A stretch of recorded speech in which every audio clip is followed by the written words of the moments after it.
નમસ્કાર. સંદેશની વોટ યાત્રા આજે આવી ચૂકી છે. દેશની આઝાદીની ચળવળમાં પ્રાણ ફૂંકવામાં જે આંદોલને ક્રાંતિની જ્વાળા ફેલાવી હતી, જે ભૂમિ પર થયેલા આંદોલને ક્રાંતિની જ્વાળા ફેલાવી હતી, તે પ્રદેશમાં હું છું આપની સાથે કૃષ્ણા.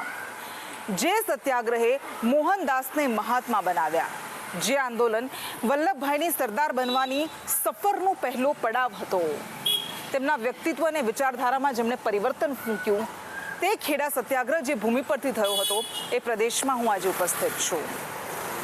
આજે દેશ આખામાં જ્યારે સત્તા માટે સંગ્રામ ચાલી રહ્યો છે, ત્યારે 1918માં અંગ્રેજોના દમનકારી શાસન સામે, અંગ્રેજોની દમનકારી સત્તા સામે બાત ભીડનાર પ્રદેશની આજે વાત. તો વોટ યાત્રામાં આજે આપણે કરીશું ખેડાની વાત, જાણીશું ખેડાની જનતાનો મિજાજ. છેલ્લી 2 ટર્મથી જીતનાર દેવસિંહ ચૌહાણને ફરી ભાજપે મેદાનમાં ઉતાર્યા છે, તો કોંગ્રેસે કાળુસિંહ ડાભીને. બંને પક્ષે અહીં પ્રચારના રંગ બરાબર જામ્યા છે. સભાઓ ગોઠવાઈ રહી છે, ભાષણો થઈ રહ્યા છે. કેન્દ્રીય મંત્રી રહેલા દેવસિંહ ચૌહાણને ફરી એક વખત આ વખતે જીતની હેટ્રિક મારવાનો વિશ્વાસ છે. દેવસિંહ પણ આ વખતે જીતવા માટે કમર કસી રહ્યા છે. તેમની સભામાં મહિલા ગીત ગાયને તેમને મત માટેની અપીલ કરી દે છે.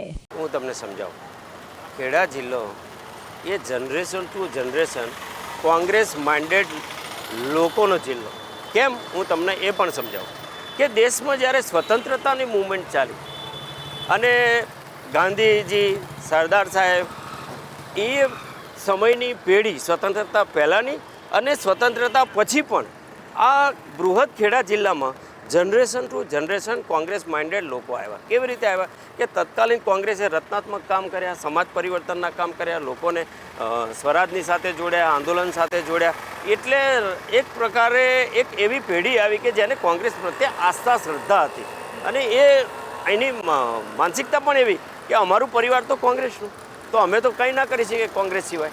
પછી એ લોકોને ધીરે ધીરે વિકાસની રાજનીતિમાં સમજાવ્યા, પરિવારવાદમાંથી બહાર કાઢ્યા. કોંગ્રેસના નેતાઓ જે પ્રકારે માત્ર ને માત્ર મુઠ્ઠીભર લોકો સુખી થયા, સમાજ તો એ સ્થિતિમાં રહ્યો, ત્યારે એ સમાજને સાચી વાત પહોંચાડી. એક પ્રકારે જનજાગૃતિનું કામ, માત્ર વાત નહીં, માત્ર વિષય એટલો પૂરતો નહીં, પણ સાચ અર્થમાં એને વિકાસની પ્રત્યેક યોજનાઓ પહોંચાડી. પછી એક યોજનાના આધારે દેશમાં આપણે જાણીએ છીએ કે ગુજરાત એ અત્યારે ગ્રોથ એન્જિન છે.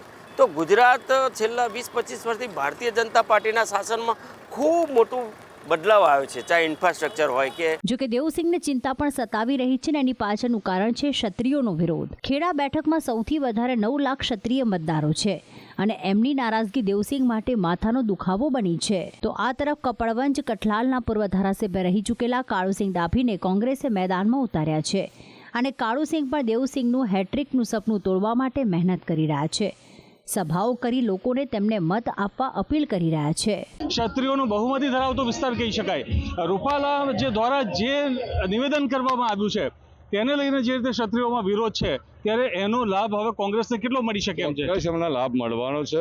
લાભ એટલા માટે મળવાનો છે કે રૂપાલાભાઈ એક સિનિયર માણસ છે, ભાજપના જવાબદાર માણસ છે. એમને આવી કોઈ એક સમાજના ટાર્ગેટ કરીને અને બેન દીકરીઓ ઉપર આવી અભદ્ર ટિપ્પણી ના કરાય. અને તમે જુઓ કે એ 2 દાડો અગાઉ અમને જાણવા મળ્યું કે એમના ગાડીમાંથી નીચે પણ ઉતરવા દેતા નહીં. અમારા ક્ષત્રિય જે યુવાનો છે એ એમનો ગામે ગામ વિરોધ કરી રહ્યા. કાલે પણ મેં સમાચાર માધ્યમોમાં વાંચ્યું તો એમનો એકાએક તાલુકામાં એકાએક ગામમાં એમનો ગાડીમાંથી નીચે પણ યુવાનો ઉતરવા નહીં દેતા. અને ભાજપ અને રૂપાલાનો અને સમગ્ર વિસ્તારમાં, આખા કઠલાલના કપડામાં નહીં પણ આખી લોકસભા અને ગુજરાતમાં અને સમગ્ર દેશમાં એમનો વિરોધ થઈ રહ્યો છે. પણ આખરે તો જનતા જ જનાર્દન છે, અને આ વખતે ખેડાની જનતાનો શું છે મિજાજ, એ જાણવા માટે અમે સૌથી પહેલા ખેડાના ગામડાઓમાં પહોંચ્યા. આખા દેશમાં શ્વેત ક્રાંતિનો પાયો નાખનાર ચરોતરમાં આજે પણ દૂધ મંડળીઓ ધમધમી રહી છે, અને અમે વાત કરી દૂધ ભરવા જતી કેટલીક મહિલાઓ સાથે. અને આ ખેડાના આંત્રોલી ગામમાં અમે છીએ કે જ્યાં સવારનો સમય છે, એટલે મહિલાઓ દૂધ ભરવા માટે જઈ રહી છે. મોટા ભાગે અહીંયા મહિલાઓ આ કામ કરતી હોય છે. પશુપાલનના વ્યવસાય સાથે પણ મોટી સંખ્યામાં લોકો સંકળાયેલા હોય છે. શું નામ છે બેન તમારું? કોકિલાબેન. કોકિલાબેન. અચ્છા, કોકિલાબેન દૂધ ભરાવા જાઓ છો? દૂધ ભરવા જ. ક્યાં છે ગામની ડેરી? ગોમમાં જ છે. અચ્છા, તો કેટલા લીટર દૂધ તમે ભરાવો છો દરરોજ? 9 લીટર. તમે એકલા 9 લીટર દૂધ ભરાવો? 8 લીટર થાય, 9 લીટર થાય. અચ્છા, તો શું કેટલું મળી જાય તમને આ દૂધ ભરાવામાંથી, દૂધના વ્યવસાયમાંથી? મહિનાના અંતે કેટલું મળે? 6,000 6,000 જેટલા કમાઈ લો. હા, તમે પણ? અમે તે અચ્છા, તો તમે કેટલું દૂધ ભરાવો છો? અમે 15 લીટર જેવું થાય અમારે. અચ્છા, તમારા ઘરમાંથી તમે 15 લીટર દૂધ ભરાવો છો અને મહિનાના અંતે કેટલું કમાઈ શકાય? 10-15 હજાર. 10-15 હજાર. એટલે તમે જે કામ કરો કે ઘરમાં બીજા લોકો પણ આ કામ કરે છે? અમે જ તે. અચ્છા, એટલે તમે મહિલા તરીકે એકલા જ 10-15 હજાર કમાઈ લો? શું વાત છે, તો બહુ સારી વાત કહેવાય. નોકરી જેટલું થઈ ગયું કામ. અચ્છા અનિતાબેન, તમે વોટ આપતા હશો ને? હા, આપતી. અચ્છા, તો આ ગામની કોઈ તકલીફો છે ખરી કે બધું જ સરસ છે આખું ગામ? સરસ છે બધું સરસ. અચ્છા, છોકરાઓને ભણવા માટે સ્કૂલ છે, બધું જ મળી જાય છે? હા. અચ્છા, તો હવે ચૂંટણી આવી રહી છે, તો શું લાગે છે તમને, કોણ સારું કામ કરે છે અહીંયા? ભાજપ, કોંગ્રેસ? હા, તો ભાજપ આપે. ભાજપ સારું છે. ગામના લોકો કહી રહ્યા છે કે મુદ્દાઓ તો અનેક છે. મોંઘવારી નડી રહી છે, દૂધના ભાવમાં વધારો થવો જોઈએ. જો કે એકંદરે મોટાભાગના લોકો ભાજપને સમર્થન કરતા મળ્યા. તમે આજે પ્રજાને મૂર્ખ બનાવવાની વાતો કરો છો, બરાબર? 2014માં તમારા એટલા મોટા મોટા ભાષણ હતા બેરોજગારી પર, મોંઘવારી પર, બરાબર? આજે એની પર તમે ખરા નથી ઉતરી શકતા. અચ્છા, શું લાગે છે આ વખતે કોણ આપવું જોઈએ? આ વખતે પરિવર્તન આવવું જોઈએ મારી દ્રષ્ટિએ. પછી આ તો મારી દ્રષ્ટિએ બધી જરૂર છે. હા, એટલે કઈ કઈ વસ્તુઓની? અહીંયા આગળ તો જરૂર છે, ગેટની જરૂર છે, રોડની જરૂર છે, બરોબર, પાણીની જરૂર છે, કઈ સમસ્યા જ નહીં અને કોઈ લાભ થતા નહીં. પાણી નથી મળતું તમને? પાણી નહીં મળતું સમય. અચ્છા, તો નળ નથી? નળ સે જલમાં નળ આવા ના આવે એવું હા? બેદરકારી. અચ્છા, એટલે દરરોજ પાણી નથી આવતું? આવે અઠવાડિયે એક ફેરા એવું માનવાનું. અને વોટ યાત્રામાં અમે મળ્યા કોંગ્રેસના દિગ્ગજ નેતાને કે જેમણે સતત 18 વર્ષ સુધી 5 ટર્મ જીતી ખેડાને મજબૂત રીતે પકડી રાખ્યું હતું. 2004માં તેમણે વડોદરાના રાજવી પરિવારના શુભાંગીની રાજ્યને પણ હરાવ્યા હતા. પણ 2014માં દેવસિંહ સામે તેઓ હારી ગયા અને તેમની સાથે વાત કરી અને તેમણે ખુલીને કહ્યું કે કોંગ્રેસમાં કેટલાક બદલાવ જરૂરી છે.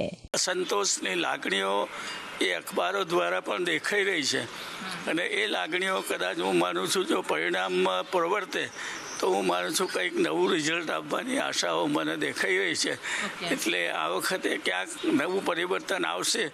અને હકીકતમાં જે સત્તાધારી પક્ષે વાત કરી હતી કે 24/24, એ 24/24ની વાત હું માનું છું 26/26 આ વખતે 26/26 એ આ વખતે હું માનું છું કે સ્વીકારી શકાય એમ નથી. અને હું માનું છું એમાં ક્યાંક ને ક્યાંક મુશ્કેલીઓ આવશે સત્તાધારી પક્ષને, એવું દેખાઈ રહ્યું છે. અને રાજનીતિના રંગો જોતા જોતા અમે એક એવી જગ્યાએ પહોંચ્યા જેને અખંડ ભારતના શિલ્પી આપ્યા, સરદાર પટેલના જન્મ સ્થળે. આજે પણ તેમની શૈશવની સ્મૃતિ અહીં સચવાયેલી છે. અને આ નડિયાદમાં આવેલું આ સરદાર પટેલનું જન્મ સ્થળ છે, એમની જન્મભૂમિ પણ હતી, એમના વિદ્યાભૂમિ પણ હતી. આજે પણ એમના જીવન સાથે સંકળાયેલી તમામ વસ્તુઓ અહીં સાચવીને રાખવામાં આવી છે. આ એક ઘોડિયું છે કે જેમાં સરદાર પટેલ ઝૂલેલા હતા.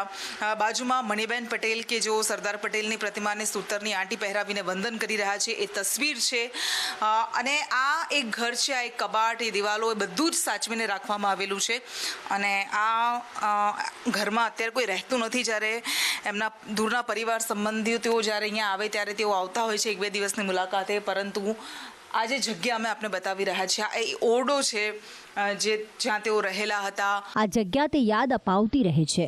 અને આવું જ એક બીજું આધ્યાત્મિક અને ઐતિહાસિક સ્થળ એટલે જેની સાથે મહાત્મા ગાંધી, સરદાર પટેલ અને નરેન્દ્ર મોદીના તાર પણ જોડાયેલા છે. અંગ્રેજોની ગુલામીની બેડી તોડવા માટે, લોકોની અંદર ક્રાંતિની ભાવના જગાવવા માટે બાપુ અને સરદાર પટેલ આ જગ્યાએ સભાઓ અનેક વખત કરતા. અને અમે પહોંચ્યા છીએ નડિયાદના અત્યંત પ્રખ્યાત સંતરામ મંદિરમાં. અહીંની વિશેષતા એ છે કે અહીંયા કોઈ દેવી દેવતાઓની મૂર્તિ સ્થાપિત કરવામાં નથી આવી, પરંતુ મહંત સંતરામ મહારાજે જે સમયે સમાધિ લીધી હતી અને એ સમયે જે અખંડ જ્યોત પ્રગટી હતી એના દર્શન કરવા માટે લોકો અહીં આવતા હોય છે. અહીંના જે ગાદીપતિ મહંત છે એ આજીવન મંદિરની બહાર નથી નીકળતા. તો અહીં આવતા કેટલાક લોકો સાથે રાજનીતિને લઈને પણ અમે વાત કરી લીધી.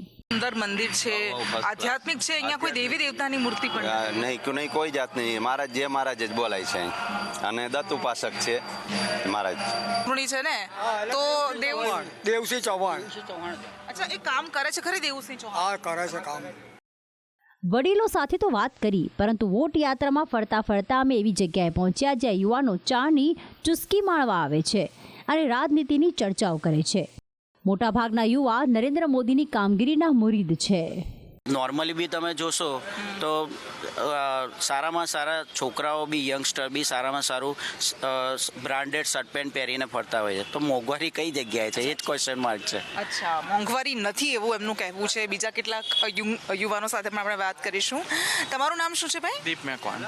દીપ. અચ્છા દીપ, તો તમને આ વિસ્તારની ખેડાની નડિયાદનું તમને શું લાગે છે કે માહોલ શું છે અને શું મુદ્દાઓ હોવા જોઈએ?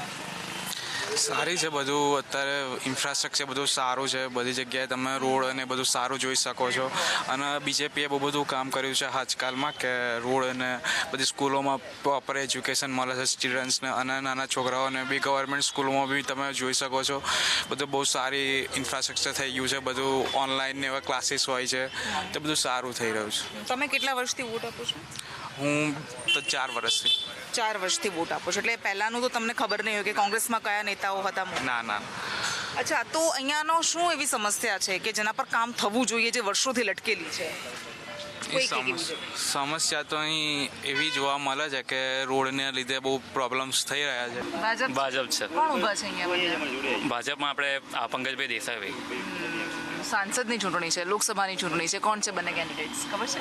હા, એવું બહુ ખ્યાલ નહીં. આપણે કેવું કે જોબ કરતા અને બહુ આમ ઇન્ટરેસ્ટ ઓછું છે. પણ પક્ષને જોઈને તમે વોટ આપો? હા, બસ. હા, કોંગ્રેસ એક પ્રકારની મુઘલ શાસક જ છે. અચ્છા, તો ખેડામાં શું લાગે છે? ભાજપ કોંગ્રેસ? તમારો તો એવું લાગે છે કે ભાજપ જ આવશે એવું? અમે 7 લાખ વોટની લીડથી જીતીએ છીએ. 7 લાખ? 5 લાખથી પણ ઉપર 7 લાખ. અચ્છા, CR પટેલે જે કહ્યું છે એના ઉપર જવાનું છે? હા, 7 લાખ વોટની લીડથી જીતીએ છીએ નરેન્દ્ર મોદીના કામથી અને એમના નામથી. અને મતલબ જે છે લીડનું છે 5 લાખ ઉપર તો આરામથી જવાનું છે. કોંગ્રેસ તો દૂર દૂર સુધી દેખાતું છે નહીં આપણે. ના. અચ્છા, તો એની પાછળનું કારણ શું લાગે છે? એની પાછળનું કારણ કે આટલા વર્ષો સુધી લોકોએ જોયું કે આટલા 70 વર્ષ સુધી કોંગ્રેસે જે રાજ કર્યું બરાબર, પણ એમણે કશું કર્યું જ નથી. અને જે 10 વર્ષમાં આવીને જે બીજેપીએ જે કોન્સ્ટન્ટ મોદી ગવર્મેન્ટે કર્યું છે, પ્લસ જે ગ્લોબલ શું કર્યું છે મોદી? બધા જ વિકાસના કાર્યો શું નથી. ફોર એક્ઝામ્પલ પહેલું તો આપણે જોઈએ દેશમાં ઇકોનોમી ઊંચી આવી ગઈ છે, પર કેપિટા ઇન્કમ બરાબર. અને બધા એવું કહેતા હોય બેરોજગારી, મને તો લાગતી છે નહીં બરાબર. જો તમારી એ લાયકાત હશે અને એ પ્રમાણે તમને આરામથી જોબ તો મળી જ જાય છે. પ્લસ ગ્લોબલ રેપ્યુટેશન પણ વધી છે. એ તો તમે કંઈ વાંચો છો ખરા પુસ્તકો કે કંઈ વાંચો? હા, ટાઈમ મળે તો પુસ્તક કાં તો ઇન્ટરનેટ પર કન્ટેન્ટ. કયું પુસ્તક? એટલે કન્ટેન્ટ વાંચતા હોઈએ છીએ. મતલબ કોઈ ઇન્ટરનેટ પર આવતું હોય, કોઈ લિંકથી આપણે ઇન્ફોર્મેશન લેતા હોઈએ છીએ. એટલે વોટ્સએપમાં આવતું હશે? ના, વોટ્સએપ નહીં, કોઈ પ્રોપર સોર્સથી પ્રોપર વેબસાઇટ થ્રુ જતા હોય છે. આપણે કોઈ વાયરલ મેસેજનો સોર્સ નથી લેતા.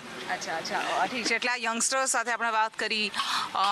એમનું એવું કહેવું છે કે 70 વર્ષમાં જે કોંગ્રેસ નહોતી કરી શકી, એમને કોંગ્રેસનું શાસન જોયું નથી, પરંતુ એમના વડીલો તરફથી, વાલીઓ તરફથી એમને સાંભળવા મળ્યું છે કે જે કામ પહેલાં નહોતા થતા એ હવે થઈ રહ્યા છે ને એટલા માટે એમનો ઝુકાવ ભાજપ તરફથી વધારે દેખાઈ રહ્યો છે. તેની સાથોસાથ રસ્તાની વાત કરીએ નડિયાદમાં મેઇન રસ્તા જે નડિયાદની ફરતે આવેલા રિંગ રોડ બી સારા બની રહ્યા છે. તેની સાથોસાથ ગાર્ડન, નાના મોટા ગાર્ડનો બી નાના છોકરાઓથી માંડીને બધાનું ધ્યાન આ રીતે નડિયાદ ખાતે રાખવામાં આવે છે. અને આમ જોવા જઈએ તો ભારતીય જનતા પાર્ટી દ્વારા અને મોદી સાહેબે જે યોજનાઓનો લાભ ગવર્મેન્ટને આપે છે, યોજનાઓનો ભરપૂર લાભ ખેડા જિલ્લાને મળેલ છે કહી શકાય. કે એકલું બીજેપી અત્યારનું નથી વિચારે, ફ્યુચર ફોરકાસ્ટિંગ છે. કે તમે સાંભળ્યું જ હશે કે મોદી સાહેબ અત્યારનું નહીં ફ્યુચરનું વિચારી રહ્યા છે. એમની એવી ગણતરી છે કે 2034માં મે બી ઓલિમ્પિક બી ઇન્ડિયામાં યોજાય એને પૂરેપૂરા પ્રયત્ન છે. પ્લસ સ્પોર્ટિંગનું સૌથી મોટી ઇવેન્ટો થવા મળી છે. વર્લ્ડનું મોટું ગ્રાઉન્ડ આપણે અમદાવાદમાં છે. એટલે આ વિકાસ છે જ. બાકી પહેલાં ઓસ્ટ્રેલિયાનું કહેવાતું હતું, હવે ઓસ્ટ્રેલિયાથી ઇન્ડિયા આવી ગયું. તમે સમજી શકો છો કે ક્યાંથી કે આપણું લેવલ પહોંચી ગયું છે. ચૂંટણી ટાણે જાગતા નેતાઓની ઊંઘ હરામ થઈ ગઈ છે, પણ લોકો તો મન બનાવી ચૂક્યા છે કે તેઓ કોને ખેડાનો વહીવટ સોંપવા માંગે છે. તો વોટ યાત્રામાં આપણે ખેડાના અલગ અલગ વિસ્તારોમાં ફર્યા, ખેડાના લોકોનો મિજાજ જાણ્યો. ગામડાઓમાં અલગ મુદ્દાઓ છે, શહેરોના લોકોના મુદ્દાઓ કંઈક અલગ છે, પરંતુ ક્ષત્રિયોની સૌથી વધારે વસ્તી ધરાવતી આ બેઠક છે. ક્ષત્રિય આંદોલનોનો, ક્ષત્રિય રોષનો સામનો કરી રહેલી ભારતીય જનતા પાર્ટીને આ રોષ કેટલો નડશે એ જોવાનું રોચક રહેશે, એ જોવાનું રસપ્રદ રહેશે. કારણ કે એક સમયે કોંગ્રેસનો ગઢ રહેલી આ બેઠક ભાજપ તરફ સરકી ગઈ છે, એટલે કોંગ્રેસે પણ આ વખતે મજબૂત લડાઈ આપવી પડશે.